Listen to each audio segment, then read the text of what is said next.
Hey, what's going on, everybody? My name is Corey, better known as the Seaman, and I want to welcome you to another edition of the Seaman's Cinema Sit Down as I try to get myself back into a regular flow, both here at the desk, also probably down in Jersey, and doing the 1 minuters.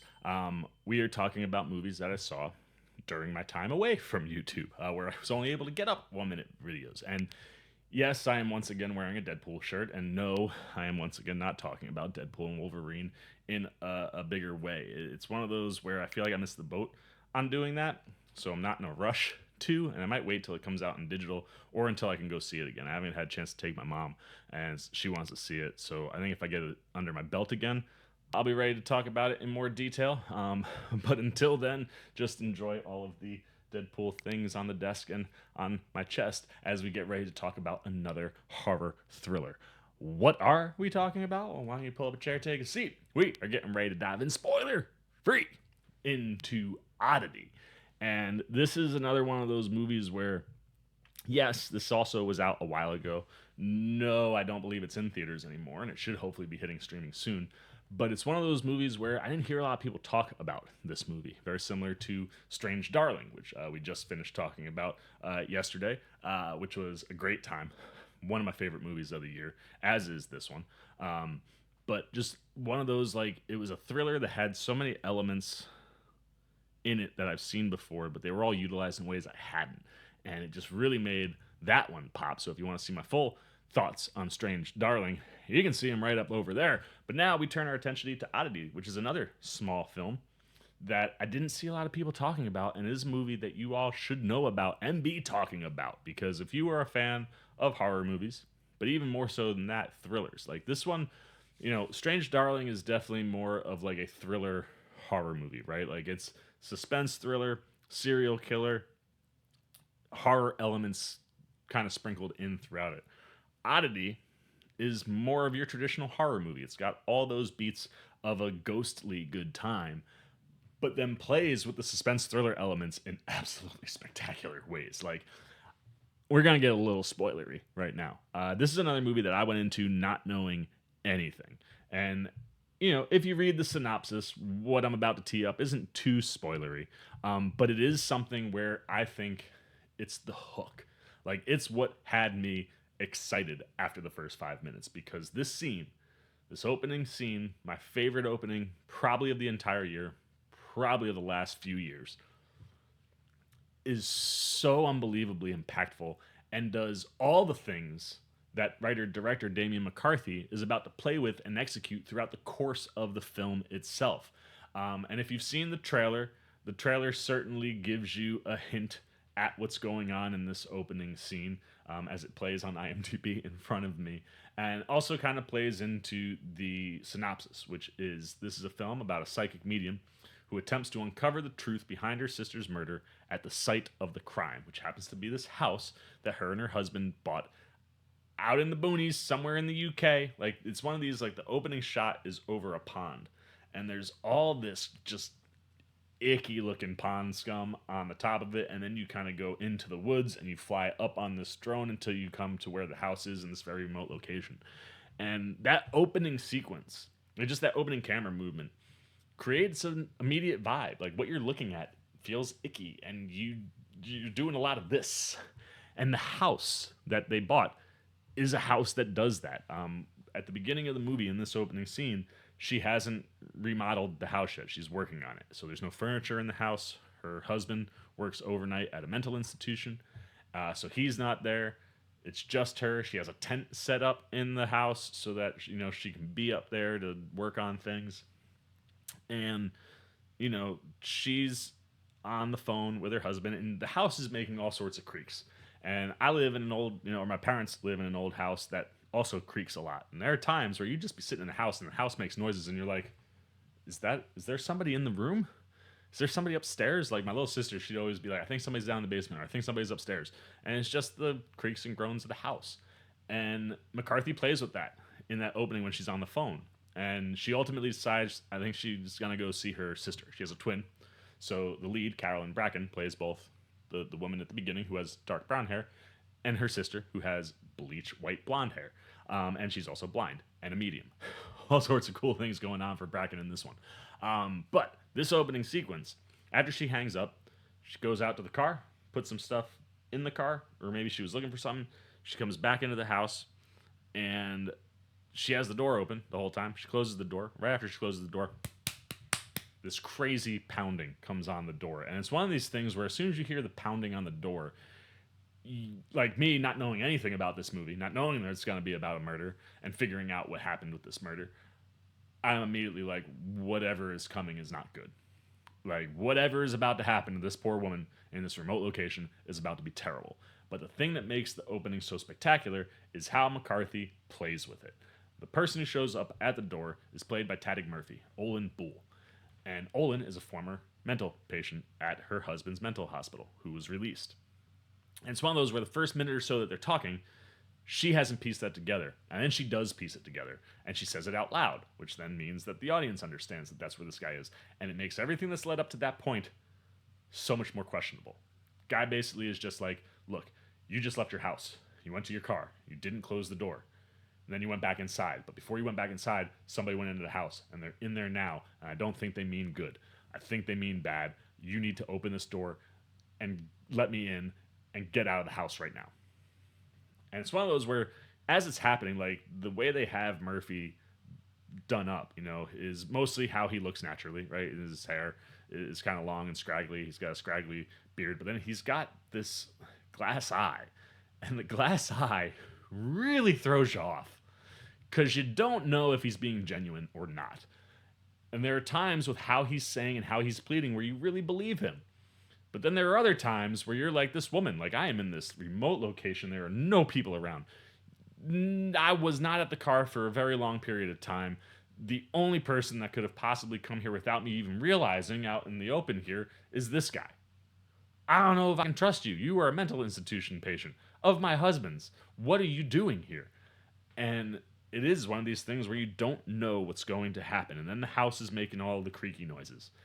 And you're just sitting there guessing, just like Bracken is, on what's going to happen. Like, what's the right decision? Do you open the door and do you trust this crazy person who is talking like they're not crazy, but they're acting a little crazy?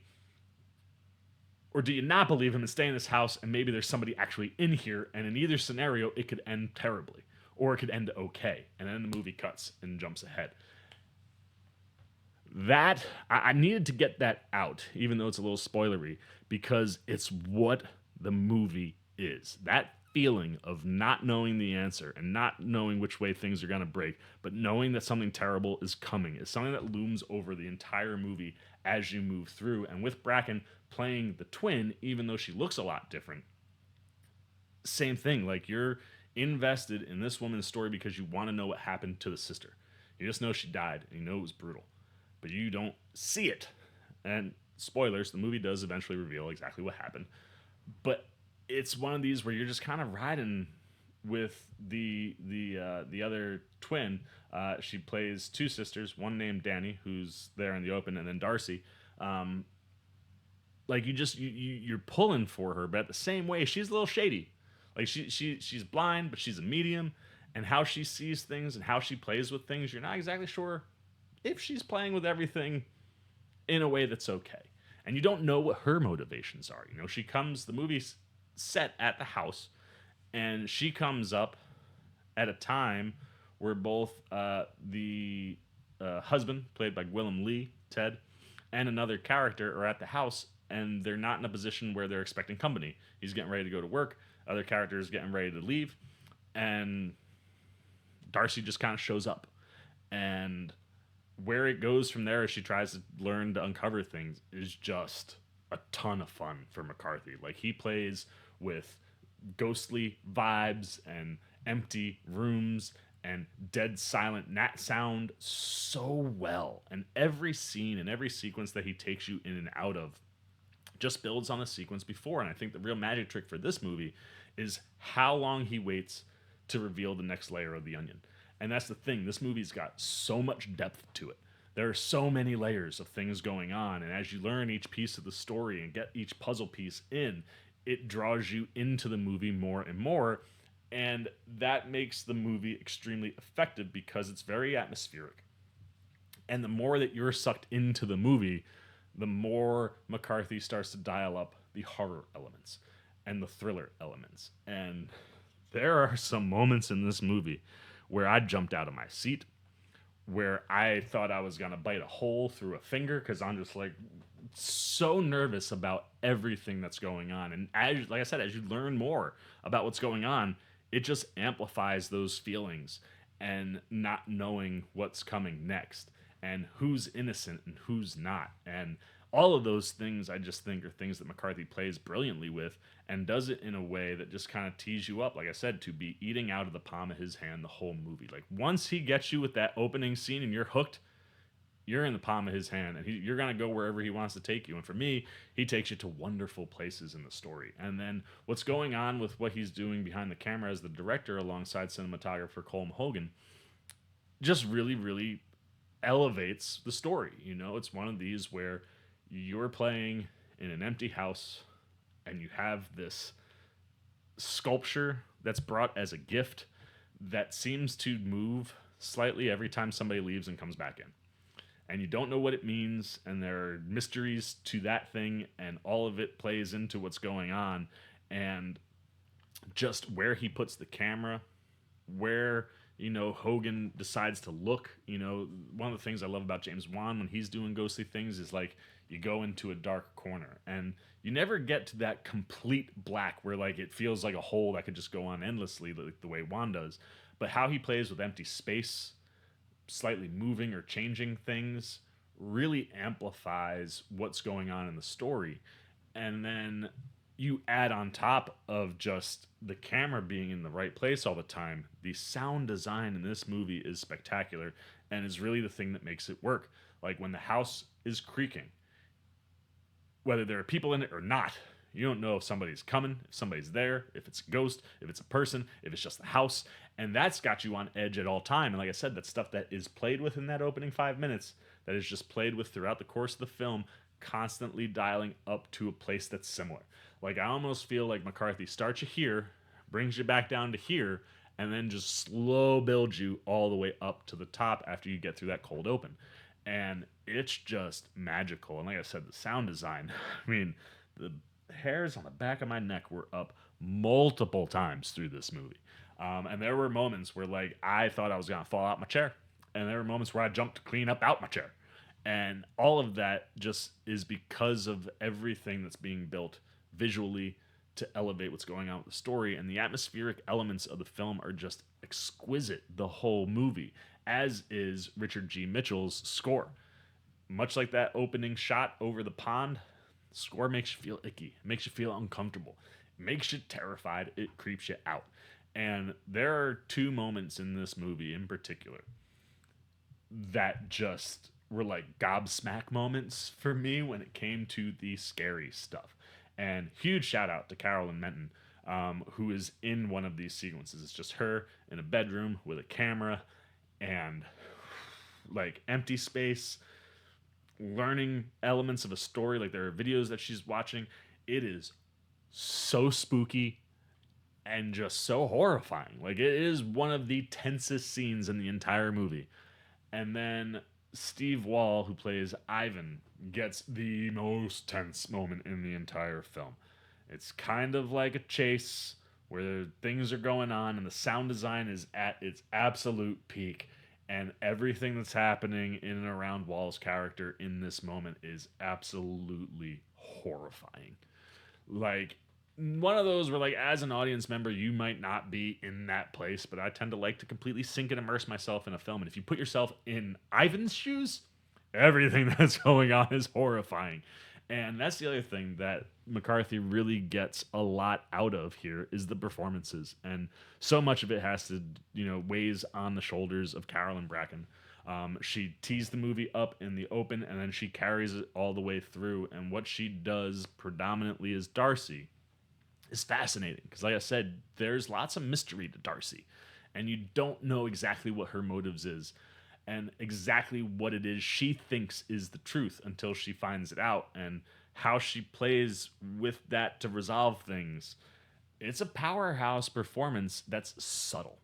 And I love a subtle powerhouse performance. It's like almost like a oxymoron in a way, but like she's so effective and everybody around her feeds on that. Specifically, Gwillem Lee, who plays the husband, Ted, is perfect. He's the perfect counter to Bracken. You know, Bracken kind of has a lot of forceful energy to her. She can get very demanding. And Lee is kind of the opposite of that. He's kind of the inverse. The things that he wants or needs has a much softer vibe to it and a much more weaselly vibe to it. You know, just kind of the way he moves throughout the movie, you always think he has a motive that we don't know about. And that vibe that Lee so wonderfully is putting out there is something that is extremely effective in driving everything else that's going in the movie. And like I said, that's something that Bracken leads with that trickles down to everybody. And whether it's Tadig Murphy in that opening scene, that's absolutely tremendous. And as we learn what the outcome of that scene is, everything that he does just really freaking works and is, you know, he's one of those character actors who gets a small moment, but it pops and it's the thing that pulls you into the movie. And then someone like Menton, you know, she's a bystander in a lot of ways, but at the same time, you don't exactly know what her full story is and what her motives are and why she is where she is in the movie. And while she gives you this tremendous performance at certain times, she's a character that you'll flip flop a lot on. Like, you feel for her, you're not sure about her, but then you feel for her, but then you're not sure about her. And that's the thing with all of these characters, whether it's, you know, the hero or the villain. Everybody across the board, you always are kind of hesitant to fully commit to because it's a slow burn. And as all these layers get pulled back and you see what's going on, you can kind of lock into all those places. And the performances across the board in that way really do amplify all the things that Damian McCarthy is trying to pull off with this movie. And at the end of the day, it's just extremely effective across the board. So let's get the Sea Maniacs up. Like I said, one of my favorite movies of the year. If you're looking for an atmospheric horror suspense thriller, Oddity is where you gotta go, man. It's got one of the best opens that you'll see all year. And even though I kind of laid out exactly what goes on in it, watching it is a completely different experience. And if it does not hook you, I'm sorry I led you astray. But I feel fairly confident that open in 5 minutes is going to hook the majority of the audience. And then you get to be pulled into this wonderful movie where if you're here for this kind of atmospheric horror, McCarthy executes it perfectly. You're constantly guessing and asking questions. You're slowly being revealed things. You are pulled to the edge of your seat. You jump when he wants you to jump. Like, that's the thing. Once you're in on that opening 5, McCarthy has you right where he wants you, and he takes you to all the places that make the things he's doing on screen super effective. Whether it's, and then when you include all the things around what he's doing, the sound design, the scoring, you know, the cinematography, it's amplifying this ghostly, creepy thriller vibe. And, you know, you once again are at the heart of a murder, right? The murder is at the heart of the story and what you're kind of trying to figure out in this mystery. And I was just enthralled the whole time. I was so here to see what the next page was going to be. Like, it's a page turner. And the performances from Bracken and everybody that comes after her, it just hit exactly the way they're supposed to, so that you are feeling what McCarthy wants you to feel, what the characters are feeling. And you are in a space where you were just kind of floating, waiting to find out or see that thing that kind of clicks the whole story into place. And by the time that happens, you get launched into a third act that's just perfect for the movie that McCarthy is making. So for the Seaman, 4.5 out of 5 Sea Maniacs. For Oddity, the horror thriller is where it is at in 2024. And Oddity and Strange Darling are two of my favorite in that genre and of the year. I think it's definitely a movie worth watching once it hits streaming. So make sure you keep your eyes peeled for that. And even if you don't like horror movies, like I said this to my mom, I was like, there's a movie I think you guys should watch. It's a little creepy. You might jump once or twice. But if you like suspense thrillers, even if they're playing with horror elements, The suspense thriller is so effective, and the stories that these thrillers are being set in are so unique and so interesting, even though they're things that we've seen before. They're just being played in ways that are so different and original that you just get sucked into the worlds. And Strange Darling and Oddity, I think, are two of the best examples of that this year. And yeah, Oddity is an absolute home run. Make sure you check it out. I'm done talking, flipping it over to you. What are your thoughts? Did you get a chance to go see Oddity? It's one of those where I was talking to a couple of my buddies, and they're like, dude, your 1 minute review. I didn't even hear of this movie. I want to go see it. So is that something that happened to you? Did you come across somebody talking about it and go, oh man, I need to go see this movie? Did you know about this movie? Are you just learning about it now, and now are you gonna go watch it? If you've seen it, what worked, what didn't? How good was the opening sequence? Were you on the edge of your seat? Did you jump at all? What do you think of the design on that sculpture? Like, it's wood, but it almost feels fleshy when you're looking at it. Like, it's so creepy. So what was working and not working there? If you haven't seen the movie, are you intrigued? Do you plan to see it? What about it excites you? Good, bad, indifferent on Oddity? Put it down below in the comments section. Look forward to talking to you down there. As always, if you enjoyed this video, please give me a thumbs up. But if you're new, you want to come hang out with the C-Man anytime, we're talking movies, TV, trailer, reactions. We got a bunch of trailer reactions to catch up on. Some other movies that I feel like I probably should talk about. I don't know when we'll get there, but maybe we'll talk about them. You want to see what we're going to talk about, what we're going to react to. You just dig the vibes. You want to show a little love and support to the old C-Man. Well, hey, come join C-Maniac Nation. Super easy and something that I very much appreciate. You just got to jump over there, hit subscribe button, hit that little bell if you want those alerts. And until next time for the C-Man's Cinema, sit down. I've been the C-Man. I'm signing off. Peace. Hey, what's up, C-Maniac Nation? Winter Ken here, where we grow out our roots and our beard, letting you know that you can see some new C-Man videos right up here and right down here. And if you want all those videos and show that man a little love and support, come join C-Maniac Nation right over there, and the C-Man will catch you on the next one.